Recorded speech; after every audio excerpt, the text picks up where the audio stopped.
बड़े में आपको दिखता नहीं। अच्छा। Then I have to do this. का एक्सपीरियंस ओवरऑल अच्छा नहीं रहता है। ओनली चैलेंज जो सबको आता है वो आता है ईवी क्यों। आपको ये प्रोसेस समझना होना चाहिए। मैं आई थिंक आपके चैनल के थ्रू बताना चाहूँगा क्या क्या मेजर स्टेप होते हैं जो आपको जो रनिंग मोड है या स्पोर्ट्स मोड है वो बंद हो जाता है नीचे। ट्रांसपेरेंट अब ट्रांसपेरेंट में आप क्या ही देखोगे, मतलब नीचे मैंने ये सोच के लिए गाड़ी कि मुझे बाहर चार्ज नहीं करनी है। पूछते हैं जो सबका मेन कंसर्न रहता है, रेंज ऑफ रोडिंग तो हमारे गुड़गांव में इतनी हो जाती है तो उसकी जरूरत नहीं है। वो कौन करेगा, खिलौना तो टॉय है ना। मतलब अच्छा। आपको गाड़ी लेना बहुत इजी डिसीजन था मेरे लिए। चार्जर लगाने में बैंड बजा 15 एम्पियर की उसमें लगता है। Kindly go for it. Hello friends, welcome back to my channel. मेरा नाम है धीरेन्द्र रावत और आज हम एक ऐसी कार का ओनरशिप रिव्यू लेके आ गए हैं जो कि आती है आपकी 4 व्हील ड्राइव में और इसमें हमको मिलती है 500 किलोमीटर से ऊपर तक की रेंज, प्लस 0 से 100 जाने में ये गाड़ी लेती है मात्र 6.3 सेकंड्स। यस, मैं बात कर रहा हूँ टाटा के latest electric SUV Tata Harrier EV.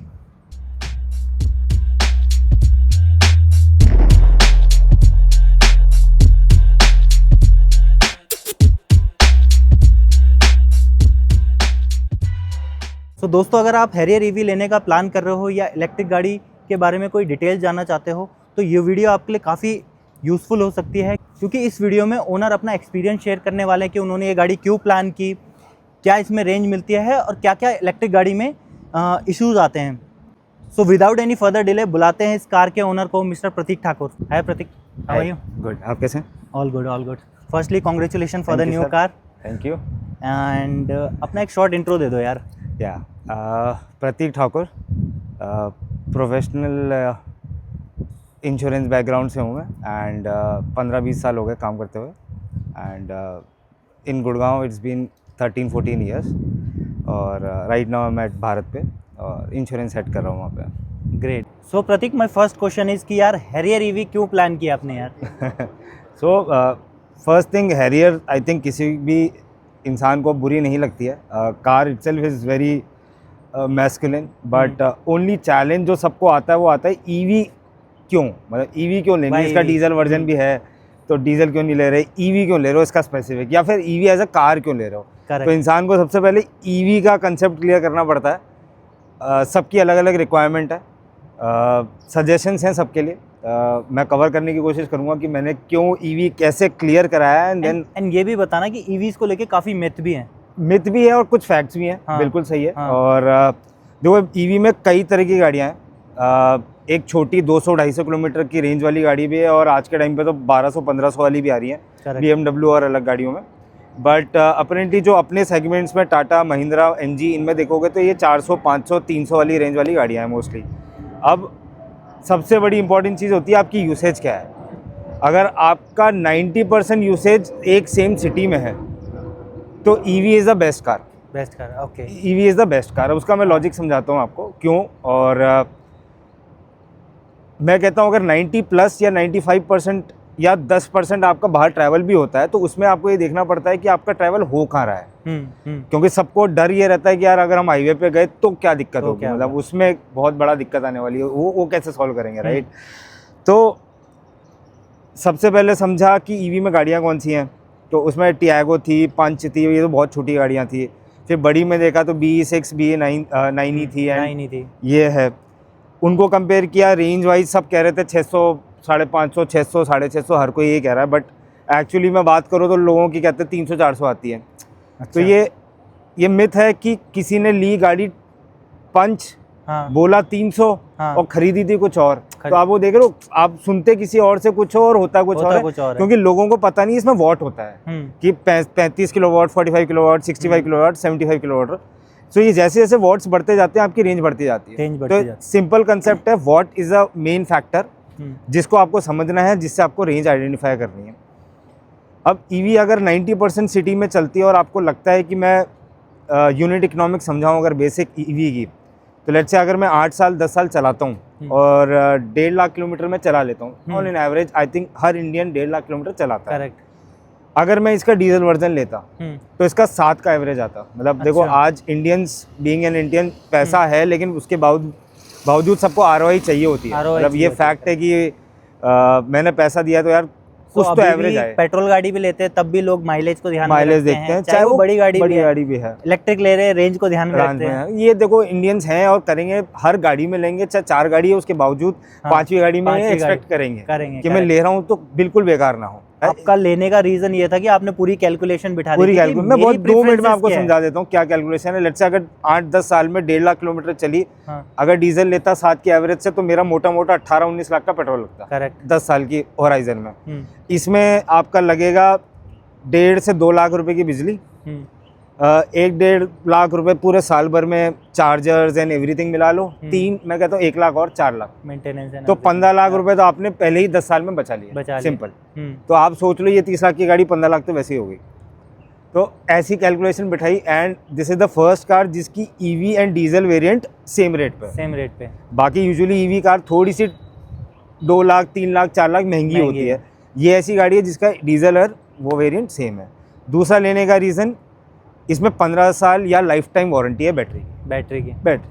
अगर ये फैक्टर नहीं होता तो शायद मैं सोचता दोबारा कि यार बैटरी गई, and battery is a 60% cost of this car. ठीक है, इसके ना राइवल्स आते हैं, XCV9 ही है जैसे आपने बताया, B6 भी है, क्रेटा AV भी है अभी, और एक BYD की वो अटो 3 आती है, राइट? हाँ, वो तो आपने ये चेक किए थे सारे पहले इससे लेने से पहले? सारे तो नहीं, BYD तो नहीं चेक किया था फ्रैंकली स्पीकिंग। देखो उस पर ट्रस्ट ही नहीं आ रहा था, पता नहीं क्यों।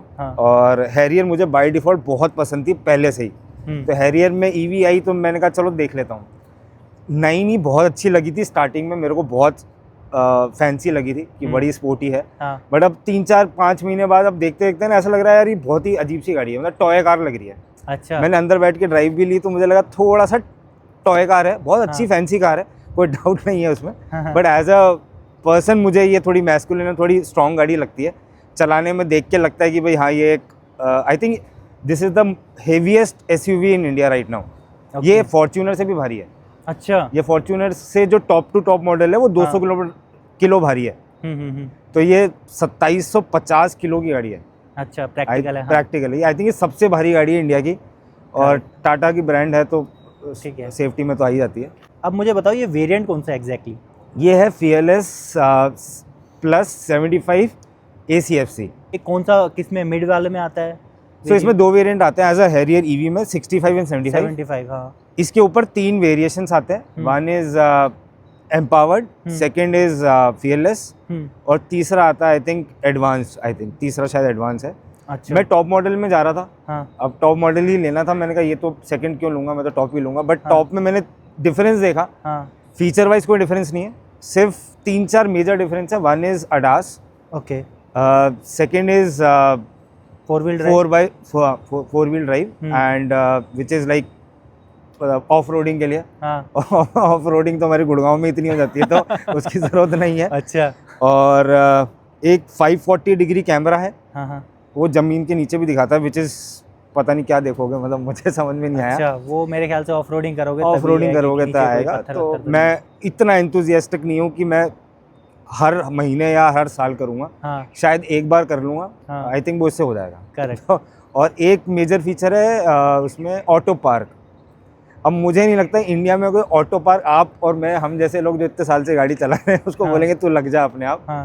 तो ऐसा तो नहीं होगा, हम खुद ही लगाते हैं, हम किसी को हवाले नहीं करेंगे अपनी गाड़ी। एंड उसकी डिसएडवांटेज ये है कि आपको 10 मीटर की जगह चाहिए तब वो आगे जाके जगह लेके चलेगा, और 10 मीटर की जगह है तो हम आराम से लगा ही लेंगे। प्लस एक समन मोड भी इसका काफ़ी वायरल हुआ था, इसमें आता है इस वाले वेरिएंट में। समन मोड क्या था? समन मोड ये आप की से अपनी गाड़ी आगे पीछे कर सकते हैं। वो कौन करेगा? खिलौना तो टॉय है ना, मतलब आप खुद सोचो ना किसका लॉजिक है। मतलब आई हैव टॉक टू 10-15 लोगों से जिनके पास टॉप मॉडल है, उन्होंने कहा हमने आज तक यूज़ नहीं किया। ओके।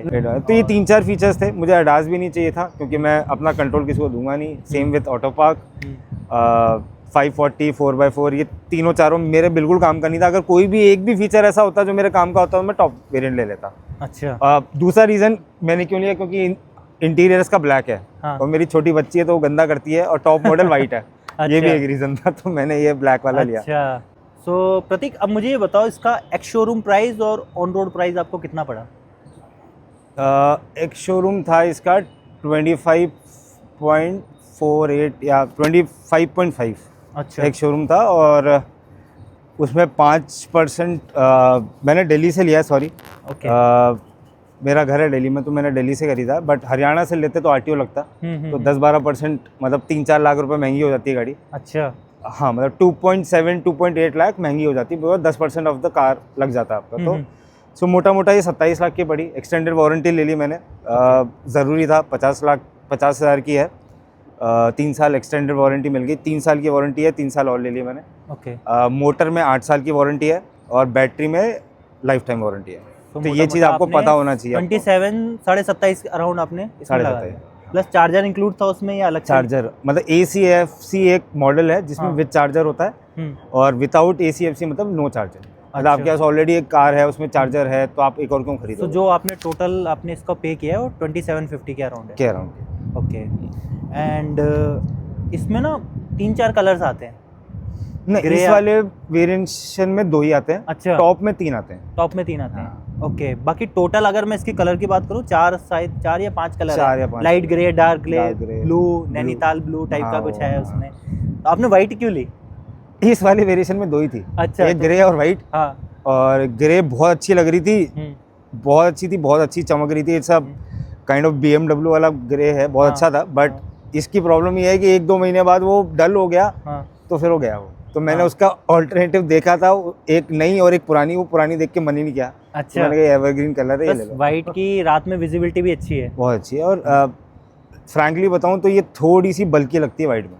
ओके। ब्लू में थोड़ी छोटी लगती है नहीं। हाँ। लगती है, ये परसेप्शन है लोगों का। तो प्रतीक, आपने जब ये गाड़ी निकाली थी, आपका डिलीवरी प्रोसेस कैसा था? मतलब कैसा एक्सपीरियंस था, डिलीवरी एक्सपीरियंस? देखो, टाटा का तो बड़ा वियर्ड सा होता है, क्योंकि इतनी गाड़ियां रोज की निकलती है। वो मतलब एम्प्लॉयज़ पे दया आती है मेरे को कि इतना ज़्यादा बैक टू बैक वर्कलोड होता है उन पर।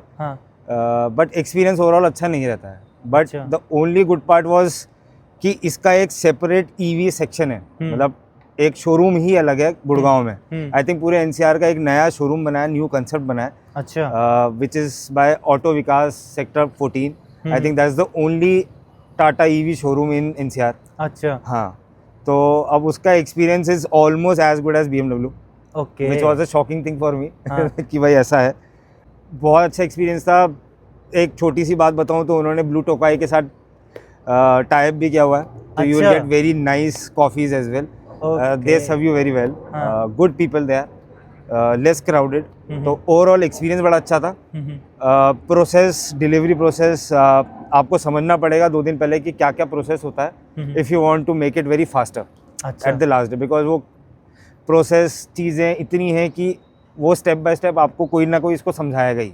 करेक्ट। आपको हैंड ओवर करने से पहले EV समझाएंगे लोग, कोशिश करेंगे कि आप समझ जाओ। बट लोगों की इच्छा नहीं होती, लाते हैं, ऐसा लगता है छोड़ो दो फटाफट। बट वो प्रोसेस में आपको 6-7 घंटे लग सकते हैं। आप पहले समझ लोगे तो 2-3 दिन पहले निपटा लो एंड मेक इट फास्ट। अच्छा। जब भी ना कोई टाटा की गाड़ी प्लान करता ना, तो कहीं ना उसके माइंड में रहता है कि यार टाटा का एक्सपीरियंस। तो आपके माइंड में था कि यार टाटा के एक्सपीरियंस को लेके, महिंद्रा के एक्सपीरियंस को लेके इंटरनेट में काफ़ी सारे नेगेटिव्स हैं। नेगेटिव सर्विस से रिलेटेड बहुत है। सर्विस से रिलेटेड, सर्विस में जो इनके एम्प्लॉइज हैं, वो जो वर्कर्स हैं, वो बहुत अच्छे हैं। हाँ। बट अपरेंटली वही डिमांड एंड सप्लाई का इशू जो मैं आपको बता रहा हूँ, है ना, बहुत ज़्यादा इतने ज़्यादा डिमांड एंड सप्लाई में वर्कशॉप्स कम है। और आप देखोगे एक दिन में 100 गाड़ी आ रही है। तो आपके माइंड में था कि बिल्कुल था, बहुत डाउट था, और मेरे को बहुत टेंशन थी, क्योंकि मेरे पास टाटा गाड़ी है। फिर कैसे क्लैरिटी लाया आप ये कि वो इसलिए क्योंकि सेपरेट EV का सेक्शन है, सेपरेट उसकी वर्कशॉप अलग है। ओके। तो जब तक EV का वर्कलोड बढ़ेगा तब तक हम इसको मैनेज कर लेंगे, राइट? तब तक मतलब 5-7 साल लग जाएंगे। तो ये मेरी इसका मेरा स्पेशल डिलीवरी हुई थी। मेरी इसकी 2 बार डिलीवरी हुई। अच्छा। हाँ, सो एक बार तो हमारी फैमिली के साथ जो होती है यूजुअल, और उसके बाद क्या हुआ, अपरेंटली नेक्स्ट डे टाटा के शायद आई थिंक डिप्टी MD या कोई सीनियर वाइस प्रेसिडेंट आए थे। ये गुड़गांव की 151th कार थी। अच्छा। हाँ, तो इसका दोबारा से सेरेमनी हुई थी। अच्छा। And it was a great experience, मतलब वो बहुत अच्छा एक्सपीरियंस था मेरे लिए। सर्विस का आपने जो बोला कि इसकी सेपरेट सर्विस है, इसलिए मैं थोड़ा सा सेटिस्फाइड हूँ। हाँ प्रतीक, अब मुझे ये बताओ कि आपने इसका चार्जिंग का सेटअप कैसे बना रखा है? क्या आपका शेड्यूल रहता है चार्जिंग करने का? देखो, चार्जिंग में 2 चीज़ आती है। एक आपको मिलता है portable charger, kind of laptop के चार्जर की तरह होता है, उससे थोड़ा सा बड़ा, और वो किसी भी 15 एम्पेयर के प्लग में लग जाता है, और उसको लगा दो और इसमें सीधे लगा दो तो इस गेट स्टार्ट। अच्छा। तो उसमें कोई इतना बड़ा इशू नहीं है। पर वो 3.3 होता है एंड इट टेक्स 20-25 आवर्स तो पूरा चार्ज करने में। तो और दूसरा एक चार्जर जो इसके साथ मैंने लिया हुआ है वो 7.2 किलोवाट का है। वो घर में माउंटिंग कराई है। अच्छा, उसमें अपनी पार्किंग में बेसमेंट में। अच्छा। एंड गाड़ी लेने से ज़्यादा मुश्किल काम चार्जर लगाना होता है। हाँ। मतलब गाड़ी लेना बहुत इजी डिसीजन था मेरे लिए, चार्जर लगाने में बैंड बज गई। आपको ये प्रोसेस समझना होना चाहिए। मैं आई थिंक आपके चैनल के थ्रू बताना चाहूँगा क्या क्या मेजर स्टेप होते हैं जो आपको चार्जर लगवाने के लिए समझना पड़ेगा। प्लीज़। इसके 2 पार्ट होते हैं। एक होता है मीटर लगवाना, लोड बढ़वाना अपना। हाँ, तो पहले चेक करना होता है आपको लोड कितना है मेरा बेसमेंट का। लेट्स से अगर आपका लोड ही 5 किलोवाट है और आप 3 एसी चला रहे हो तो नहीं चलने वाला चार्जर। तो आप 7.2 किलोवाट प्लस 5 किलोवाट की एसी प्लस 1 किलोवाट, मतलब आपको 12-15 किलोवाट कम से कम रखना पड़ेगा to make it work, right.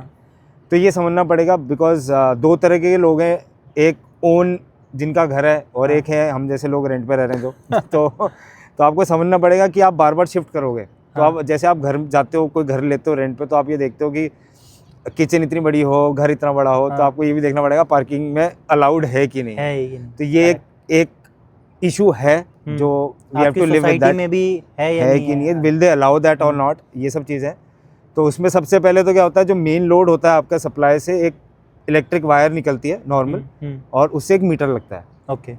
ये काम करते हैं सोसाइटी वाले, या फिर या सोसाइटी ने जिसको टाइप के लिए आपको दिया हुआ, तो एक वो मीटर लगता है, तार लगती है नॉर्मल वायर, ठीक है। सेकंड काम होता है चार्जर वाले, तो इसमें टाटा पावर के साथ इनका टाइप है। ओके। वो आते हैं, वो चार्जर लगाते हैं, MCB लगाते हैं, एंड उसके एक मेन मोटी 10 mm या 10 सेंटीमीटर की एक इतनी मोटी 10 mm सॉरी सेंटीमीटर तो नहीं 10 mm की बहुत मोटी वायरिंग लगाते हैं जिसको मेन सप्लाई से जोड़ा जाता है। ओके। एंड ये पूरा प्रोसेस कम से कम 10-12-15 घंटे का है। अच्छा। 2 दिन लगते हैं इसमें आराम से। हाँ। वो 3-4 घंटे लेते हैं। इतना बड़ा प्रोसेस है, इतने हाँ। टाइम टेकिंग प्रोसेस है। हाँ। तो इसका एक अलग से कॉस्टिंग भी आती होगी। बिल्कुल आती है। ये तो वो बहुत भी एक बार वेरी बता दो करती कि है। आपको कितनी कॉस्टिंग पड़ी इसकी? मेरे को पड़ी थी, मेरा 35-40 मीटर की वायर लगी थी एक्स्ट्रा। हाँ। 15 मीटर की तो टाटा देती है। हाँ। और 20 या 25 एक्स्ट्रा लगी थी। ओके। तो वो चार्ज मिला के मैंने करीब 15-20 हज़ार वहाँ एक्स्ट्रा, 15-17 हज़ार वहाँ एक्स्ट्रा दिए थे, और मीटर और उसके शायद 13,500-14 हज़ार रुपये अलग दिए थे। तो 30,000 रुपये आप मान के चलो मोटा मोटा मैंने अलग दिया है, अलग से। अब यही चीज़ तो लेते जो मैं घर चेंज करता हूँ, उसके माइंड में ये भी ये पता होना चाहिए कि यार ये एक्स्ट्रा चार्जेस भी आएंगे। हाँ, तो लेने से पहले आप ये देख लो मेन सप्लाई से आपकी गाड़ी की डिस्टेंस कितनी है, क्योंकि 1-1 मीटर की वायर का चार्ज 600-700 रुपये है। हाँ। तो उस हिसाब से आप कैलकुलेट कर लो कि आपका कितना लगने वाला है। अच्छा। हाँ, तो जो इनिशियल नए ईवी लोग थे उनकी तो स्टार्टिंग में 80-100 मीटर लगी थी। हाँ। तो 40-50 हज़ार 70 हज़ार रुपये उनके सिर्फ चार्जर लगने में लगे थे। अब सिंस एक वायर लग गई है तो it's easy to for the second person to get. तो वो वाला कंसेप्ट है, आप समझ लेना अपनी सोसाइटी में देन तभी लेना, नहीं तो ये मान के चलो 30-40 हज़ार रुपये इसका एक्स्ट्रा। अभी आपका शेड्यूल कैसे रहता है? आप रात में चार्ज के लिए लगा देते हो या फिर रात में? सो आफ्टर ऑफिस में आता हूँ और इसको आके देख लेता हूँ 25-30-20% पे। जब वो सेट हो जाती है, जिस दिन वो 20 से 30 की रेंज में आ जाती है उस दिन मैं लगा लेता हूँ। ठीक है। 20 से 30 ये समझ लो आपका जो अपना रिजर्व होता है। हाँ। लास्ट डंडी जो पेट्रोल की होती है वो 20 से 30 है इसके केस में। हाँ। पर उसमें एक चीज़ ये होता है कि 30 में आती है, इसमें जो रनिंग मोड है या स्पोर्ट्स मोड है वो बंद हो जाता है। अच्छा। 30 के नीचे वो चलता नहीं है। अच्छा, तो आपको एंग्जाइटी होती है जब थोड़ा कम हो जाता है, ड्रॉप हो जाता है, रेंज ड्रॉप हो जाती है, या नहीं बैटरी परसेंटेज कम हो जाती है? हाँ, तो उसके लिए तो वही समझना पड़ता है कि वही तभी तो ये लिया है कि 500 किलोमीटर की रेंज आए या जितनी भी रेंज आए कंपनी जो बोलती है। हाँ। तो वो वही सोच समझ के लिया था। अच्छा। सो प्रतीक, अब मुझे ये बताओ कि चार्जिंग की हम बात कर रहे हैं, चार्जिंग का इंफ्रास्ट्रक्चर कैसा है? मतलब आप बाहर जाते हो, कैसे चार्ज करते हो? देखो, क्या लगता है? मैंने ये सोच के लिए गाड़ी कि मुझे बाहर चार्ज नहीं करनी है। हाँ। ठीक है, वो कंसेप्ट में ही नहीं लाना है। हाँ। मजबूरी होगी तो समझ लेंगे। अच्छा। क्योंकि मेरी ड्राइविंग, मुझे इतना पता है कि मेरा एक चंडीगढ़ में घर है, एक जयपुर में घर है। हाँ। और 300 किलोमीटर है दोनों। हाँ। उसमें मेरा जाना आना हो जाएगा। अच्छा। एंड बिफोर बाइंग दिस मैं दोनों घर में जाके आसपास के सारे चार्जर दिखाया था। अच्छा। वर्स्ट केस अगर किसी ज़रूरत पड़ी तो। हाँ। एंड दोनों जगह समझ के आ गया था क्या है। तो दोनों घर के जस्ट बाहर ही मेरे बहुत बड़े बड़े चार्जर, मॉल है, मॉल में चार्जर्स हैं, तो कोई दिक्कत नहीं है। तो this is what I have understood कि यार चार्जर जहाँ आपकी गाड़ी जाने वाली है वो हाँ। टच पॉइंट देख लो, एक ऑफिस, हाँ। एक घर, एक आपके जो भी रिलेटिव्स हैं या जहाँ भी आप जाते रहते हो उनकी एक वैल्यू देख लो कि कहाँ कहाँ आपके चार्जर लग रहे हैं नहीं लग रहे। आप ये सोच के ही मत जाओ कि मुझे बाहर चार्ज करनी है गाड़ी को। अच्छा। क्योंकि ये गाड़ी लेने का पर्पस ही है कि यार रास्ते में चार्ज ना करनी पड़े। मतलब 500-600 किलोमीटर की रेंज क्यों ही लेता है आदमी, तो वो इसलिए ले रहा है। और मैं कभी इतना लॉन्ग रूट पे जाता ही नहीं फैमिली के साथ कि 500-600 चलाना पड़े। अभी तक आप इसको ले नहीं गए मतलब लॉन्ग रूट? मैं लॉन्ग रूट पे गया था, चंडीगढ़ पे गया था। बट एक बार मैं पहुंच गया और चाहता तो एक चार्ज में पहुंच गया और शायद मैं वापस भी आ जाता, लेकिन प्रिकॉशनरी मैंने चार्ज कर लिया घर पे चार्जर लगा के। तो अच्छा।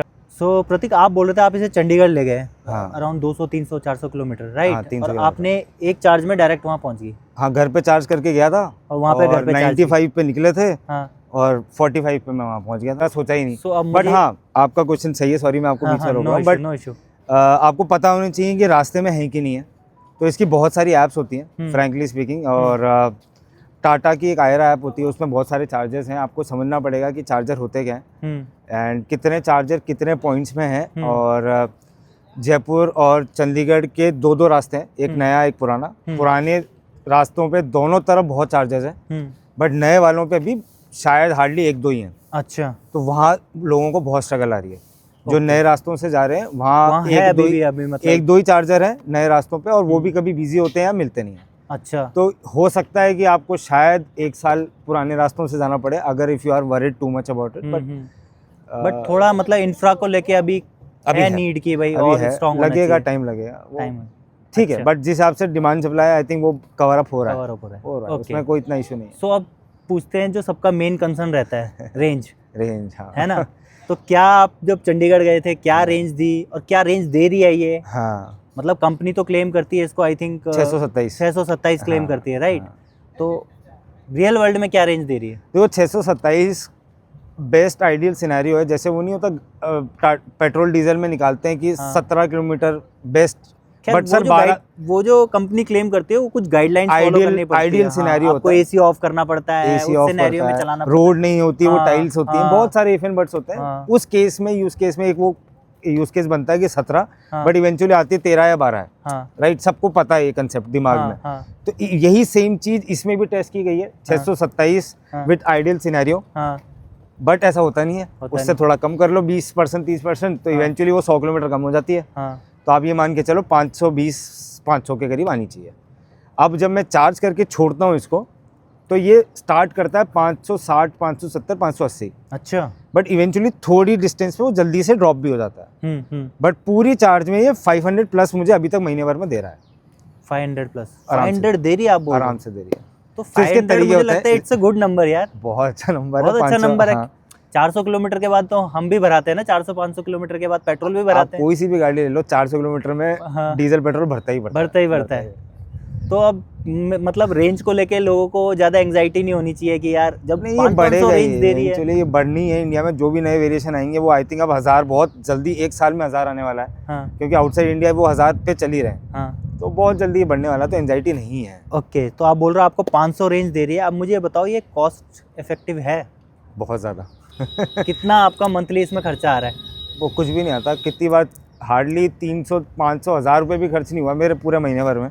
अच्छा। और यही इसका पेट्रोल और डीजल वेरिएंट होता तो 15,000 तो कम से कम लग जाता, ज़्यादा ही लग जाता क्योंकि ऑफ रोड पे भी गया था मैं। आई थिंक आराम से 20,000 का खर्चा कम से कम है, और यहाँ मेरा अभी 1000 भी नहीं लगा। तो जैसे आप डेली ऑफिस इससे ट्रैवल करते हो तो आपका मंथली आप बोल रहे हो कि मेरा मैक्सिमम 1000, 1500, 2000 के अराउंड डिपेंड करेगा। वो फिर लोड पे भी होता है। अगर आप लोड बढ़वाते हो तो एक्स्ट्रा, कई बार क्या होता है बिजली विभाग 500, 1000, 1500 वो एक्स्ट्रा लेता है मंथली। अच्छा, वो मंथली लेते हैं? वो भी समझना पड़ेगा आपको, वो भी एक पार्ट है, वो भी एक पॉइंट है।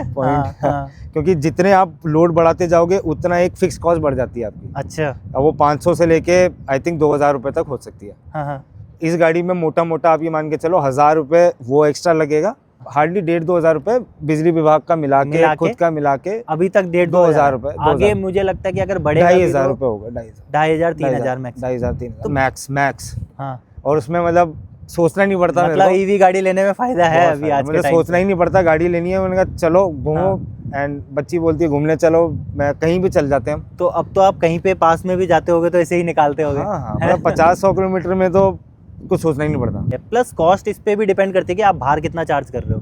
बिल्कुल। वो तो फिर आपका डिपेंड करेगा। मेरे घर पे 6.75 यूनिट है पर यूनिट बिजली का। हाँ। और यही चीज़ आपको बाहर मार्केट में 18 से 25 रुपए के बीच में मिलेगी, तो 3 से 4 गुना आपकी रेट बढ़ जाएगी। रेट बढ़ जाएगा। तो जो आज मैं सब कुछ घर में 2000 रुपये में कर पा रहा हूँ, हाँ। वही शायद 7-8 हो जाए अगर आप कांस्टेंट बाहर करते हो। और कांस्टेंट बाहर करना भी नहीं चाहिए। बिल्कुल, गाड़ी आप ये लॉजिक समझो, जितनी स्लो चार्ज होगी और जितना स्लो करवा सकते हो उतनी गाड़ी की हेल्थ अच्छी है। मतलब सिंपल है, जो डीजल में होता है कि आप 125-150 भगा लो, रफ कर लो तो एवरेज। आपने इसमें फास्ट चार्जिंग यूज किया है? नहीं, मैंने अभी तक चार्जिंग अभी तक नहीं किया है। मतलब एक बार किया था वहाँ पे शोरूम में ही किया था। हाँ। शोरूम में चार्ज करी थी बस। अच्छा। नहीं, बाहर नहीं करी। ठीक है। सो फ्रेंड्स, बूट स्पेस की बात करें तो इसमें आपको बहुत बड़ा साइज़ का बूट स्पेस मिलता है। 502 लीटर का इसमें बूट स्पेस मिलता है। प्लस अगर आप इसकी सीट्स को, रेयर सीट्स को फोल्ड करते हो तो आपका ऑलमोस्ट 999 लीटर का ये बूट स्पेस बन जाता है, जो कि मुझे लगता है बहुत बड़ा नंबर है। और आप गद्दा बिछा के भी जा सकते हो, राइट? बिल्कुल। सो प्रतीक, मुझे ये बताओ, अभी आप बोल रहे थे कि इसको ले गए थे चंडीगढ़। हाँ। तो फैमिली के साथ गए थे? फैमिली के साथ पूरा सामान भर के, मतलब बिस्तर गद्दे सब भर के लेके गए थे। अच्छा। पूरा ऊपर तक भर के लेके गए थे। तो मुझे तो लगता नहीं कोई चैलेंज आया होगा इसमें सामान नहीं आया। इसमें देखो 2 चीजें, एक अच्छी पार्ट है आगे के साथ में, पीछे के साथ आपको मैं आगे का भी पार्ट दिखाऊंगा, उसमें भी स्पेस होती है। आई थिंक लोगों को पता नहीं होता। फ्रंक बोलते हैं, फ्रंक जिसे बोलते हैं, उसमें भी जगह होती है। 67 लीटर के 50, 60, 70 लीटर बहुत होता है। बहुत होता है। आई थिंक वो एक सूटकेस का काम करता है, वो आगे लग सकता है। आई थिंक ये मोर देन सफिशिएंट है। अच्छा, बट हाँ, ये एक है कि ये इतना ऊपर है। शायद डीजल वेरिएंट में आई थिंक ये फ्लैट होगा या नीचे होगा। इसकी बात कर रहे हो? हाँ, ये थोड़ा ऊपर हो जाता है। अच्छा। हाँ, इसको मैंने कवर करवा रखा है अपने, आप इसको खोल सकते हैं। तो फ्रेंड्स, अगर आप फोकस करोगे तो ये चीज जनरली नीचे रहता है इसके। ये इसका एक थोड़ा सा ड्रॉबैक है, क्योंकि नीचे बैटरी है और यहाँ पे एक टायर है, आपका स्पेयर टायर है। ठीक है। तो ये एक वो है कि ये थोड़ा सा चैलेंज है इसमें, इतना स्पेस कम हो गई। बट आई थिंक ये सफिशिएंट है, इतना भी आई थिंक बहुत है। अच्छा। इसकी कमी आगे वाले ने पूरी कर दी। ओके। अब मुझे ये बताओ, आपने यहाँ पे कुछ वायर रखी हुई है, तो ये गाड़ी से रिलेटेड ही है या वैसी? नहीं, ये गाड़ी से रिलेटेड ही है।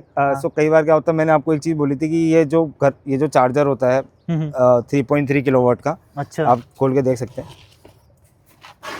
तो ये जो चार्जर है, इसमें कई बार क्या होता है, इसको ये 15 एम्पियर के उसमें लगता है सॉकेट में। बट कई बार क्या होता है, ये सॉकेट आपके घर में बना हुआ नहीं होता तो आप, या होता है तो अंदर की तरफ होता है, और इसकी वायर 3-4 मीटर या 5 मीटर है। तो अगर वो 10 मीटर है, तो उसको करने के लिए क्या करोगे? ओके, उसको एक एक्सटेंशन चाहिए ना। So this is my extension cord. तो इसमें मैंने ये एक्सटेंशन बनाया 15 एम्पियर का सॉकेट। इसमें वायर है 2, एक इन एंड आउट और एक अर्थिंग जरूर करवाना, बिना अर्थिंग के गाड़ी चार्ज नहीं होती। अच्छा। ये गाड़ियाँ ईवी, ये कंडीशन है, मतलब बिल्कुल है। हाँ, जो आप घर में चार्जर लगवा रहे हो, ये सब चीजें चेक कर रहे हो, उसमें अर्थिंग जरूर चेक करना, बिना अर्थिंग के मत लेना या कोई चार्जर मत लगवाना, मेरा सजेशन ये है। ओके। तो ये 3 चीज का एक वायर बनाया था, कुछ नहीं, 1,500-2 हज़ार रुपए का बनाया नॉर्मल। अच्छा। कभी कभी काम आएगा, वर्स्ट केस में काम आता है, ऐसा कुछ काम नहीं आएगा। बट प्लस इसमें ना मैंने देखा है कि इलेक्ट्रिकली ओपन होता है इसका टेल गेट, ये वाला। वो टॉप वेरिएंट में होता है, वो टॉप वाले में होता है। अच्छा। इसमें वो बटन नहीं है। बटन नहीं है इसमें मैनुअली है। इसमें मैनुअल है। अच्छा। और तो वाइफ को दिक्कत आती है बहुत बारी। वो कहती है जेस्चर कंट्रोल भी देते हैं आजकल की। नहीं, वो तो हट गया आई थिंक, वो तो बंद ही कर रहे हैं ना आई थिंक, क्योंकि वो क्या हो रहा है ना, हर कोई जा रहा है, वो कुत्ता भी जाता है, वो खुल जाता है। अच्छा। I think most of the company उसमें कुछ खेल रही है, चेंजेस कर रहे हैं। अच्छा।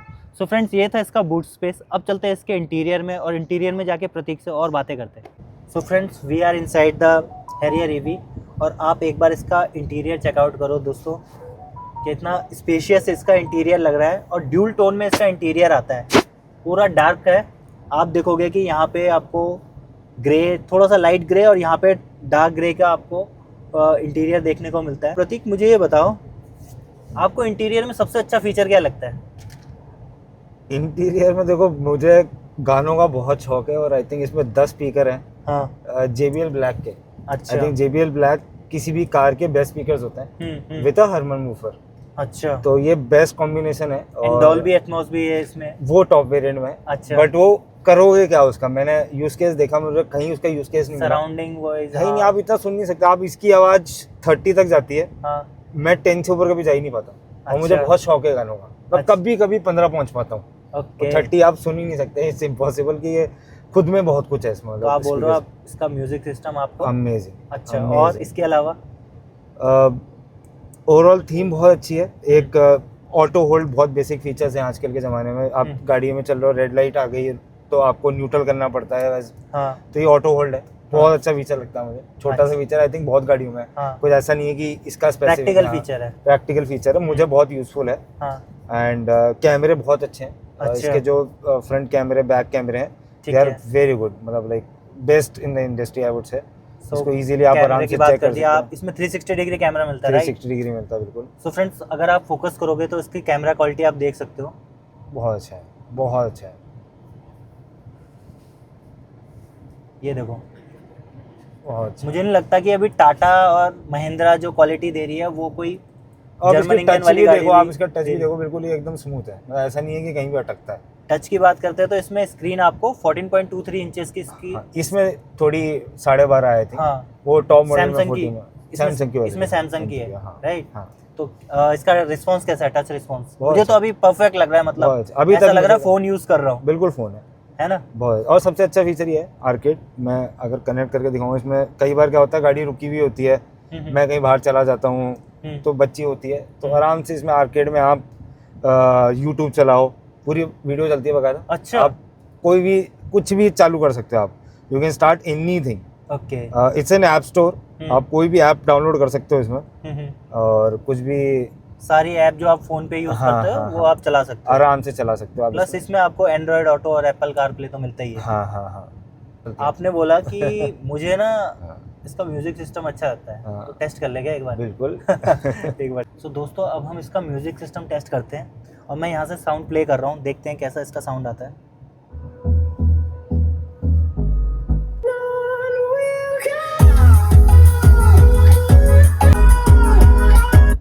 सो फ्रेंड्स, आप एक बार इसका फिर से बेस सुनो, क्या मज़ेदार बेस आ रहा है इसमें।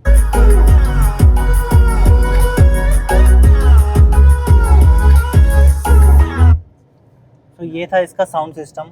तो प्रतीक, इसमें ना जो टॉप वेरिएंट है, जैसे कि आप बोल रहे हो, उसमें बथेरे फीचर्स दे रखे हैं, राइट? तो उसमें एक सबसे जो पॉपुलर फीचर था 540 डिग्री कैमरा, आपको उसकी नीड नहीं पड़ी कभी? लगा कि हाँ भाई?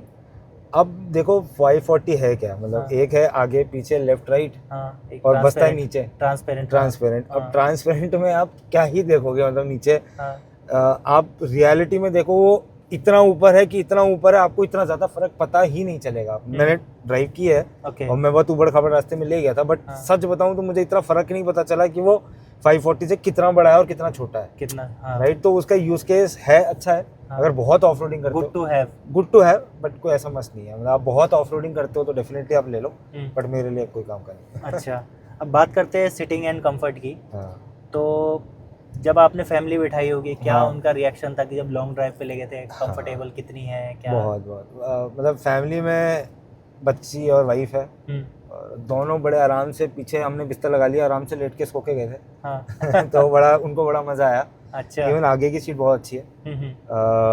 कंफर्ट तो पूरा है। वेंटिलेटेड सीट्स हैं Ventilated दोनों seats है, और सबसे अच्छी बात है इसका वेंटिलेशन सीट बहुत अच्छी तरह से इफेक्टिव है। मतलब और भी गाड़ियां हैं मेरे पास, हेक्टर वेक्टर भी, उसमें इतना इफेक्टिव नहीं है जितना इसका इफेक्टिव है। अच्छा, तो बहुत ज्यादा इफेक्टिव है। प्लस इसमें दोनों साइड 4 वे एडजस्टेबल सीट्स मिलती है, राइट? हाँ। हम इसको एडजस्ट कर सकते एडजस्ट हैं कर इलेक्ट्रिकली। इलेक्ट्रिकली बिल्कुल, अच्छा, ऊपर नीचे left right. Okay, and memory seats हैं, you can set it up. हाँ। मतलब कल को कोई और बैठता है, वो अपने हिसाब से मेमोरी चेंज फंक्शन करता मिल है। जाता है। मैं बैठूंगा मेरे हिसाब से दोनों बैठूंगा। साइड मिलता है मेमोरी फंक्शन? नहीं, या ओनली द राइट। आपकी साइड मिलेगा? वो एक ही driver? साइड होता है। हाँ, वो XCV90 में भी एक ही साइड है। आई थिंक यूज केस ही उसका यही है। यही है कि जो भी ड्राइवर अलग अलग लेफ्ट में तो 10 लोग बदलते हैं। सो मेमोरी फंक्शन कितने लेवल पे है इस पे? लेवल होता है, इसमें लेट्स से इसमें आई थिंक 3 लोग- है 3 है 3 लेवल है ना? three है। अच्छा, अपने हिसाब से पीछे हो जाती है, हाँ। लॉक करते ही, हाँ। और अपने हिसाब से अपना So, welcome करती है। वेलकम करती है। फीलिंग कैसे आती है इस टाइम बहुत पे? अच्छा। एक तो ये दरवाजे पकड़ के जब बंद करते हैं उसी में फील आती है, क्योंकि हैरियर के दरवाजे बहुत सॉलिड हैवी है, भी है बहुत प्लस, solid राइट? है।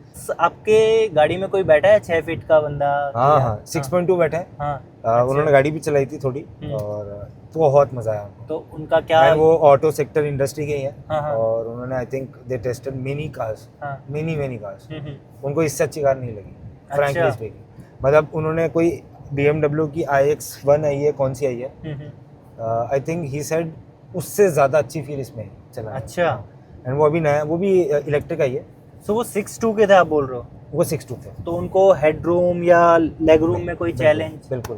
तो दोस्तों अगर मैं इसका लेग रूम दिखाऊं तो लेग रूम भी अच्छा खासा मिलता है। लेग रूम के साथ आप थाई सपोर्ट देखो एक बार, कितना अच्छा खासा थाई सपोर्ट इसमें दे रखा है। बस एक चीज़ है, आई थिंक ये आगे वाली सीट में थोड़ा सा थाई सपोर्ट अच्छा हो सकता था। मुझे ऐसा लगता है आगे की सीट में थोड़ा हो सकता था मेरी हाइट के हिसाब से। आई थिंक थोड़ा और होता पीछे था। तो मुझे परफेक्ट पीछे लग तो रहा है। बहुत अच्छा है, आगे ड्राइवर साइड या इस साइड थोड़ा और होता तो बहुत अच्छा लगता है। अब बात करते हैं इसकी परफॉर्मेंस की, क्या परफॉर्मेंस है यार इसकी? ड्राइव आप इसके 3 मोड्स हैं, मेरी गाड़ी में 3 है, आई थिंक हाँ। टॉप वेरिएंट में 5 हैं। Eco, city and sports. Okay. ठीक है। और ये 3 मोड्स हैं और 3 तरीके हैं। अगर ऑफ रोडिंग आ जाए तो आप ऑफ रोडिंग भी कर सकते हैं, 2x2 की होगी, बट ऑफ रोडिंग है। वेट में बैटरी की परफॉर्मेंस अलग हो जाती है, ड्राई में अलग हो जाती है, सिटी में अलग होती है एंड ऑफ रोडिंग में अलग होती है। ओके। तो इन चारों को मेंटेन करने के लिए आप ये कर सकते हो। इसमें एक सिंपल उसूल है ईवी को चलाने का, आप चाहे कितनी बड़ी गाड़ी ले लो, छोटी ले लो, ईवी को एक तरीके से चलाई जाती है। अच्छा। आप ऐसे नहीं है कि बहुत रफ भी चलाओ, कोई दिक्कत नहीं है, लेकिन सिस्टमेटिक तरीके से चलाओ। उसको समझने का तरीका ये है, जैसे हम मैनुअल कार में करते हैं कि 10 पे सेकंड गियर, फिर 30 पे थर्ड गियर, या जो भी जिसकी जो भी वो होती है, इसमें भी ऐसा है। 40 तक इको चलाओ, 40 to 70 सिटी चलाओ, 70-80 और 80 के बाद स्पोर्ट्स मोड चलाओ। अच्छा। तो आपकी माइलेज बहुत अच्छी निकलेगी। अच्छा, रेंज सिंपल बोल रहे हो आप? रेंज जो होती है या माइलेज जो कहते हैं उसको, हाँ। वो रेंज बहुत अच्छी निकलेगी। ओके। उसके बाद इसमें पैडल शिफ्टर्स में लेवल्स होते हैं, हाँ। L1, L2, L3। ओके। ये होता है रीजनरेशन एक तरह से, Regeneration। मतलब रीजनरेशन। तो जैसे आप डिसेंट में हो, या सिंपल लॉजिक बोलूँ मैं, अगर इसमें क्या होता है, जितना एक्सीलरेशन मारते हो उतना डीएक्सीलरेशन भी होता है। मतलब 1000 बार अगर आपने एक्सीलरेशन मारा उतनी बार आप उसको छोड़ोगे भी। तो जितनी हो सकता है इसकी ड्यूरेशन शायद 1 घंटा हो और छोड़ने की शायद 10 मिनट ही हो, ये होता है। हाँ। बट लेकिन जितनी बार आप छोड़ोगे उतनी बार गाड़ी अपने आप ऑटो जनरेट होती है, ऑटो चार्ज होती है। माउंटेन्स में जब भी आप जा रहे हो, हिल एरियाज में, तो वहाँ पे ये काफी इफेक्टिव है, ये बहुत इफेक्टिव। तो जैसे लेट्स से आप चले भी गए और बैटरी खत्म हो गई और नीचे उतरना है, तो इसको L3 पे लगा के छोड़ दो, न्यूट्रल पे अपने आप सीधे जाएगी, अपने आप चार्ज होती रहेगी। ओके। एंड इसमें एडास नहीं मिलता, राइट? इसमें एडास है, आपको नीड भी नहीं पड़ेगी कभी की एडास, जरूरत ही नहीं। मैंने बहुत चला के देखी, मुझे वो छोड़ी ही नहीं जाती। पहली बात तो यहाँ कहीं भी वो नहीं है इंडिकेटर्स, वो सिर्फ हाईवे पे है, मतलब वो जो लाइंस होती हैं उसी पे वर्क करती है वो, और वो लाइन हाईवे पे है। और मैं कभी नहीं छोड़ूंगा अपनी फैमिली के साथ, वो 100 पे ये गाड़ी छोड़ दूंगी, तुम चल जाओ अपना। ये मैं तो नहीं करने वाला। मे भी आजकल की जनरेशन, न्यू जनरेशन हम ब्लाइंडली फॉलो नहीं कर सकते, आफ्टर ऑल वो टेक्नोलॉजी है। हाँ। सो प्लस इसमें क्रूज कंट्रोल आता है, राइट? क्रूज कंट्रोल है, आपने यूज किया? हाँ। क्या मजा आया? बहुत बढ़िया, बहुत इजीली सेट हुआ। हाँ। और मक्खन है गाड़ी का, पता ही नहीं चलता धचके लगे क्या लगा। Suspension is the best. Useful लगा आपको? बहुत। अच्छा। हाईवे पे बहुत अच्छा है, आप लगा के छोड़ दो। अब तो कैमरे लग रहे हैं तो स्पीड पे लगा के छोड़ो, और क्या। ओके। हाँ। सो प्रतीक, ये तो था मतलब हैरियर ईवी की अच्छी बातें, एकदम positive side of Harrier EV. अब बात करते हैं नेगेटिव। मुझे पता है कोई भी गाड़ी परफेक्ट नहीं होती, राइट? बिल्कुल बिल्कुल। तो आपको क्या लगता है कि यार आपने 27-28 लाख रुपए खर्च कर दिए, यार इसमें एक तो ये फीचर होते तो मजा आ जाता, प्लस इसके कुछ नेगेटिव्स भी होंगे। बिल्कुल। हाँ बिल्कुल, आप बिल्कुल सही कह रहे हैं। कोई गाड़ी परफेक्ट नहीं होती, कुछ ना कुछ तो ड्रॉबैक होता है। हाँ। और बहुत छोटे छोटे माइन्यूट चेंजेस, देखो बहुत मेजर तो कुछ नहीं मेरे को डिफरेंस लगा। चलाने में बहुत अच्छी है। बट यस, 2-3 चीज़ें मैं आपको बताने चाहूँगा। एक है थाई सपोर्ट, जैसे मैंने अभी बताया, आई थिंक आगे होता तो और बहुत अच्छी कंफर्टेबल हो सकती थी, लॉन्ग ड्राइव और बहुत अच्छी हो सकती थी। दूसरा, इसमें एक सबसे बड़ा चैलेंज जो मुझे डेली लाइफ में लगता है वो ये मिरर है। इस मिरर से आपके पीछे 2 सीटें आती हैं और इसका विजन बहुत छोटा है। अच्छा। और मैं इस पे बहुत ज़्यादा डिपेंडेंट हूँ। इस मिरर पे, इन ऑब्वियसली ये 2 मिरर भी हैं। अच्छा, एक चीज मैं आपको बोलना चाहूंगा, इसका जो मिरर है IRVM, वो टॉप मॉडल में डिजिटल है, जिसमें लगा बाहर डैश कैम भी आता है। डैश कैम है। हाँ। जिसमें बाहर लगा हुआ है। इस वाले वेरिएंट में नहीं आता, इसमें नहीं आता। लेकिन वो जब मैंने वो चलाया था ना, तो वो मुझे समझ में नहीं आया क्या था, because it's a movie kind of thing, और उसकी आदत ही नहीं थी। तो मैंने कहा ये मुझसे चलाया ही नहीं जाएगा। एंड जितने भी टॉप मॉडल वाले, उन्होंने कहा यार ये समझ में नहीं आ रहा सर, ये टीवी की तरह लग रहा है। तो ये थोड़ा सा उनको चैलेंज आया। बट ये एक चीज़ है जो मुझे मैनुअल ही चाहिए थी। अच्छा। मुझे इसको अपने हिसाब से एडजस्ट करना होता है, मैं बहुत डिपेंडेंट हूँ, और इसमें थोड़ा सा विजन की प्रॉब्लम है। अच्छा। या फिर इधर करके दूसरा एक चीज वो कर सकते थे, उन मिरर पे वो जो आता है ब्लाइंड स्पॉट्स वाला, ब्लाइंड स्पॉट मिरर, वो अगर डाल देते इसमें, हाँ। आई डोंट थिंक इतना बड़ा इशू होता उसमें। और मेरे ख्याल से 28 लाख की गाड़ी अब तो देने डाल लगे, सकते। इससे कब सस्ती गाड़ियों सस्ते में आ में रहे देने लगे, तो अगर स्पेस कम है तो आई थिंक हाँ। वहाँ दे देते, हाँ। तो ये चीज कवर हो जाती है। इसमें ब्लाइंड स्पॉट का एक इशू लगता है मेरे को, जो क्योंकि गुड़गांव में बहुत ही ज्यादा कंजेस्टेड ट्रैफिक है और ये गाड़ी बहुत बड़ी है, बड़ी है, when you drive it, I think ये बाकी गाड़ियों से थोड़ी सी ज्यादा चौड़ी भी है एंड हेवी तो है ही, हैवी है, तो आपको फील होगा ये चलाओगे जब, तो आपको उसको थोड़ा सा मैनेज आपको करना पड़ता है, देख के चलाना देख पड़ता के है। चलाना पड़ सकता है। तो जब आप जैसे हाईवे पे चलते हो तो हाईवे में भी प्रॉब्लम हाईवे पे तो नहीं आएगा, मतलब हाईवे पे तो बहुत ज्यादा विजन का कंट्रोल रहता है, राइट, हाँ। उसमें आप ये 2 मिरर ज्यादा यूज करते हो रादर देन दिस, सिटी में ये ज्यादा यूज होता है। ओके, तो हाईवे पे तो मेरे को बिल्कुल इस फर्क ही नहीं पता चला। अच्छा। बट ये सिटी जो कि 90% सिटी में ही चलनी है, ये होता तो बहुत अच्छा होता। बहुत माइन्यूट चीज आपकी साइड में जब वाइफ बैठी तो हाँ। उसमें यहाँ वैनिटी मिरर नहीं है। ये तो मुझे लगता है यार, अब ये तो तो 10 लाख की गाड़ियों में 5 लाख की गाड़ी में भी आता है, प्लस मिरर के साथ आपको लैंप भी मिल जाता है लैंप भी इसमें। मिलता है, वो नहीं डाला इन्होंने, आई थिंक का 100-500 की तो चीज मुझे थी। लगता है आपकी वाइफ इस चीज को लेके गुस्सा वाइफ हो ने रही होगी। बोला दूसरा ये चीज उसने बोला कि यार ये यहाँ टॉप पे- मॉडल में आता है क्या? ये टॉप में आता है। अब मैंने कहा इसमें तो क्या डिफरेंस, इसमें डिफरेंस क्या लगे, ये तो 1500 वाली चीजों में भी बताओ यार। ये एक चीज मेरे को बहुत खराब लगी। हाँ। और इसी को ही अगर मैं इसको बड़ा करके देखूं, दीज आर वेरी बिग, आप बैठो हाँ, और आपको ये इसके आगे दिखेगा नहीं, करेक्ट, हाँ, आपको नहीं दिखेगा, आपको है ना यूं करना पड़ेगा, यूँ करना पड़ेगा। तभी अच्छा। दिखेगा।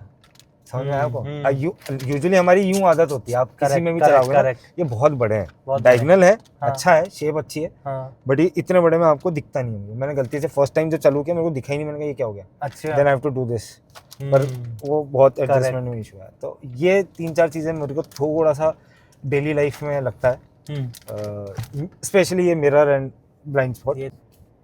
एक और है, जैसे ये इफेक्ट आई थिंक ये इसका नहीं है, ईवी एज अ कार है, इसमें आवाज ही नहीं होती है, और आवाज नहीं होती ना तो सामने पास वाले को पता ही नहीं होता कि आप आ गए हो। इसमें एक्चुअली ईवी टाटा कार में तो आता है कि साउंड आता है, साउंड बूफ, वो सराउंड लगाया है कि लगाया आपको हुआ पता है, चल जाए, हाँ। इसमें नहीं है। अच्छा, इसमें नहीं है। नहीं है, अगर वो हो तो सामने को बताना जरूरी होता है। अच्छा, नहीं तो आप let's say बिल्कुल क्लोज आ आपके जाते बगल से हैं, कोई इंसान चल रहा है तो उसको पता नहीं चलेगा कि गाड़ी आ आई रही हैव है। To do a horn.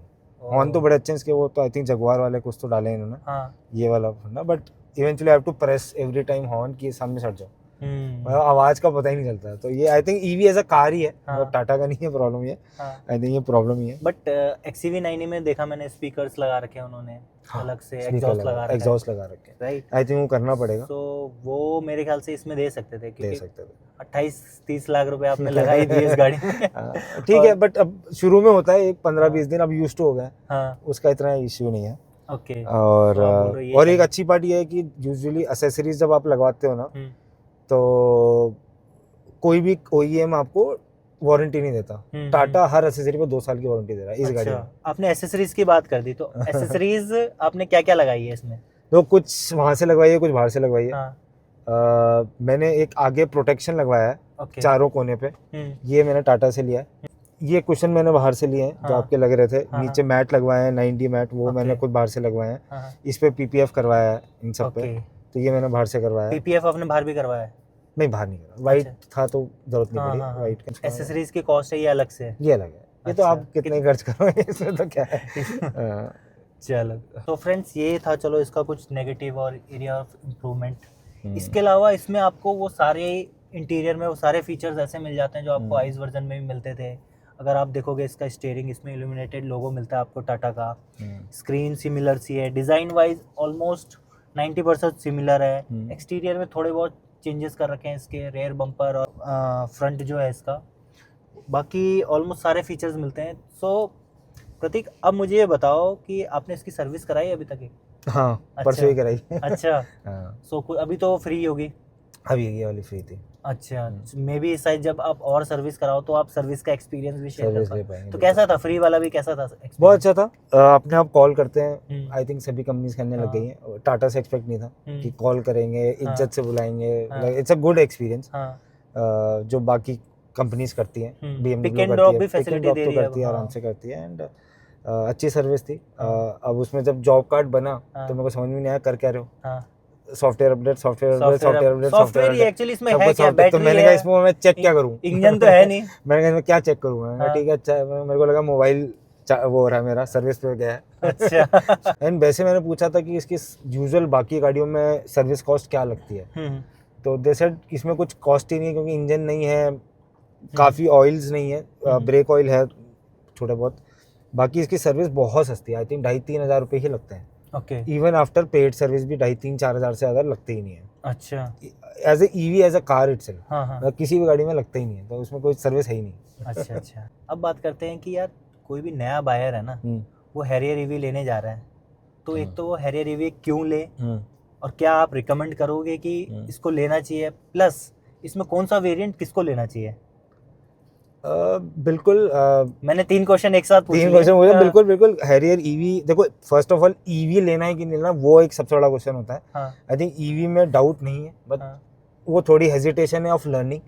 हमको पता नहीं है कि हम क्या ले रहे हैं, इसलिए हम डरते हैं। अगर आपको पता है कि आप क्या ले रहे हो और क्या मिलने वाला है, क्योंकि आउटकम बहुत अच्छा है, आउटकम बहुत अच्छा है। अगर 1-2 दिन की मेहनत करके आपने समझ लिया ईवी क्या, EV as a concept clear है, तो उसके बाद 2-3 ही गाड़ियाँ इस सेगमेंट में, कम की बात नहीं कर रहा मैं, बाकी तो पंच, टाटा और भी बहुत है।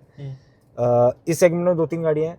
I think blindly you can trust this brand, कि यार टाटा है, बहुत पावरफुल गाड़ी है, बहुत पावरफुल है। अब जब खुद चलाओगे इसको तो फील आ जाएगी कि ये बहुत ही बल्कि मैस्कुलिन गाड़ी है। और आई थिंक हैरियर बहुत लोगों की फेवरेट चॉइस भी रही है डीजल में, बट डीजल कोई लेना नहीं चाह रहा था क्योंकि दिल्ली में ये वो है। और दूसरा रेंज एंजाइटी, वो बहुत अच्छी है, जितना इसमें दिखता है उतनी आती है। ऐसा नहीं है कि इसमें जो पैनल में नहीं जो दिख रही है उससे कम दे रहा है, तो वो मैच कर रहा है। ओके। क्योंकि ये सबसे बड़ी एंजाइटी होती है कि यहाँ 400 दिख रहा है और एक्चुअल चली 300 ही। अभी कितना दिख रहा है इसमें? अभी सिटी मोड है और L1 है। अब मैं जैसे इसको L2 करूंगा तो 382 हो जाएगी। सो अभी L3 करूंगा तो 386 हो जाएगी।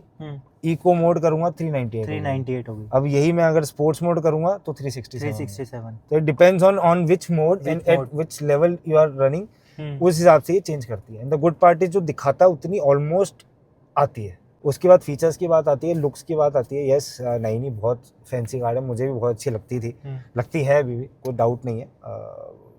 क्रेटा ईवी तो मैं बोलूँगा मेरी सोसाइटी में 3-4 लोगों ने लिए एंड उन्होंने मेरे से 2-3 दिन, 4 दिन, 5 दिन, 1 हफ्ते पहले लिए और उन्होंने 25 लाख के लिए। अच्छा। और जब मैंने 27-28 की ये देखी तो कहते यार हमने क्यों ले लिया, क्यों वेस्ट कर दिया। अच्छा। तो मतलब क्रेटा ईवी तो कहीं अड़ती भी नहीं है, उसको तो हटा ही देते हैं। एक नाइनी है ज़रूर, नाइनी है 6B6, तो अपनी अपनी चॉइस है। But as a masculine car if you want और सर्विस और आपको ये सब फीचर्स चाहिए तो आई थिंक बेस्ट कार है। अच्छा। 200। एंड मेन इसकी है परफॉर्मेंस, पावर है, पावर इसमें 397 bhp की मिलती है, प्लस टॉर्क भी मुझे लगता है इसका 502 या 504 के अराउंड इसका टॉर्क है। तो ये सबसे अच्छी चीज है, क्योंकि बड़ी गाड़ी में टॉर्क ही सबसे इंपॉर्टेंट होता है, कितने इजीली आप मोड़ पाते हो। ये टॉर्क आप किसी भी गाड़ी में कंपेयर करो, इतना अच्छा टॉर्क है ही नहीं। अच्छा। कोई इतनी गाड़ी, इवन जो हैरियर नॉर्मल गाड़ी है वो भी नहीं का भी नहीं है इतना, किसी गाड़ी का नहीं है। आई थिंक वो इसका टॉर्क तो आई थिंक वो IX जिससे वो कंपेयर करते हैं उससे भी अच्छा है इनफैक्ट। अच्छा। तो इसको आप मोड़ना आसान है, क्योंकि इन बड़ी गाड़ियों को मोड़ना ही सबसे बड़ा चैलेंज होता है छोटी गलियों में। करेक्ट। ओके, सो आप रिकमेंड कर रहे हो, right? Any time. So friends, ये था हैरियर ईवी का ओनरशिप रिव्यू और प्रतीक ठाकुर ने बहुत अच्छे से पॉजिटिव भी बताया प्लस नेगेटिव भी बताया। So Prateek, thank you so much for your time, और जो आपने इन्फॉर्मेशन दी है वो काफ़ी यूज़फुल है। बिल्कुल। प्लस आप कुछ बोलना चाहोगे हमारे यूज़र्स के लिए कुछ? Specially for this car I think go for it, blindly go for it. It's just you have to manage your expenses, but eventually अगर आप थोड़ी महंगी ले रहे हो लेकिन आपके लाइफ लॉन्ग पैसे बचेंगे, आप वो उस पॉइंट ऑफ व्यू से देखो तो ये गाड़ी काफ़ी सस्ती है। ईवी एज अ कंसेप्ट बहुत सस्ता है। लगता है लोगों को कि महंगा है, छोटे वेरिएंट्स में, छोटी गाड़ियों में शायद वो महंगी होती है इसलिए लगता है लोगों को, but you can go for it, मज़ा आएगा आपको चलाने में। Okay, thank you Prateek. Thank you. So दोस्तों, ये था टाटा हैरियर ईवी का ओनरशिप रिव्यू। आई होप आपके कुछ डाउट्स क्लियर हुए हों। फिर भी आपके कुछ क्वेश्चंस हैं तो आप मुझे कमेंट्स में बता सकते हो। प्लस अगर आपको हमारी वीडियो अच्छी लगती है या आपको हमारा कंटेंट अच्छा लगता है या आपके कुछ भी आपके इससे प्रॉब्लम सॉल्व हुई है हमारी वीडियो से, तो आप लाइक कर सकते हो, शेयर कर सकते हो और सब्सक्राइब भी कर सकते हो अगर आपको हमारा कंटेंट अच्छा लगता है। तब तक के लिए thank you so much for watching this video. Bye bye, take care.